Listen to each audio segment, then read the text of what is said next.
Hello viewers, কেমন আছেন সবাই? আশা করি ভালো আছেন। তো আজকে আমি আপনাদের দেখাবো কিভাবে আপনারা আপনাদের ওয়াইফাইয়ের পাসওয়ার্ড দেখবেন। যাদের টেন্ডা রাউটার বা যারা টেন্ডা রাউটার ইউজ করেন, তো তারা কিভাবে তাদের ওয়াইফাইয়ের পাসওয়ার্ড দেখবেন এবং চেঞ্জ করবেন। তো অনেকেই আছে যারা পাসওয়ার্ড চেঞ্জ করব কিভাবে বা পাসওয়ার্ড দেখব কিভাবে এটা জানেন না। তো তাদের জন্য আজকে এই ভিডিওটা খুবই হেল্পফুল হবে। তো পাসওয়ার্ড দেখার জন্য এবং চেঞ্জ করার জন্য আমাদের সর্বপ্রথম আমাদের যে ওয়াইফাইয়ের পাসওয়ার্ডটা চেঞ্জ করব সেই ওয়াইফাইয়ের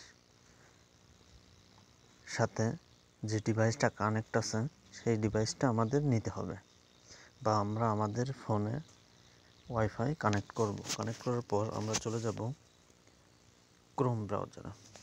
ক্রোম ব্রাউজারে গিয়ে সার্চ বক্সে লিখব টেন্ডা লগইন।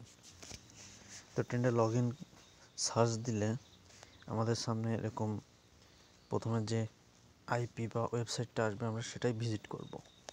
আমি ডিসক্রিপশনে লিঙ্ক দিয়ে দেবো, আপনারা চাইলে সরাসরি লিঙ্কের মাধ্যমেও লগ ইন করতে পারেন আপনারা আপনাদের ওয়াইফাইয়ের অ্যাডমিন প্যানেলে। তো আমি লগ ইনে ক্লিক করব। ক্লিক করার পর এখানে আমাদের লগ ইন পাসওয়ার্ড দিতে বলতেছে। তো আপনারা আপনাদের অ্যাডমিন পাসওয়ার্ড দিবেন। এখানে ওয়াইফাইয়ের পাসওয়ার্ড দিলে হবে না, আপনারা আপনাদের ওয়াইফাই প্রোভাইডার থেকে আপনারা অবশ্যই অ্যাডমিন পাসওয়ার্ডটা নিয়ে নেবেন, অথবা আপনি দেখবেন ডিফল্টভাবে আপনার রাউটারে লেখা থাকে একটি পাসওয়ার্ড। তো সেই পাসওয়ার্ডটা দিলেও হবে যদি চেঞ্জ না করে থাকেন। তো সেই পাসওয়ার্ডটা হলো অ্যাডমিন 1234। তো সব রাউটারের ক্ষেত্রে এই বিশেষ টেন্ডাই এই পাসওয়ার্ডটা হয়ে থাকে। তো আমরা লগ ইনে ক্লিক করব।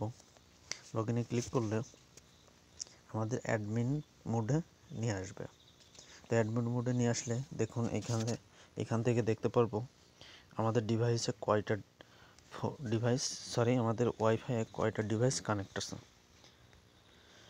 তো যেহেতু আমরা পাসওয়ার্ড চেঞ্জ করব এবং দেখব আমাদের এই ওয়াইফাইয়ের পাসওয়ার্ডটা কি, তো সেটা দেখার জন্য আমরা উপরে ডান পাশে যে তিনটে সাদা দাগ আছে আমরা এই তিনটে সাদা দাগে ক্লিক করব।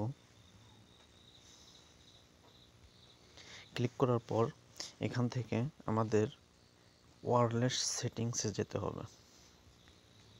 তো ওয়্যারলেস সেটিংসে যাব। সেটিংসে যাওয়ার পর এখানে আপনার ওয়াইফাই নাম দেখাবে, এখানে আপনার ওয়াইফাইয়ের পাসওয়ার্ড দেখাবে। দেখুন এখানে দেখাচ্ছে।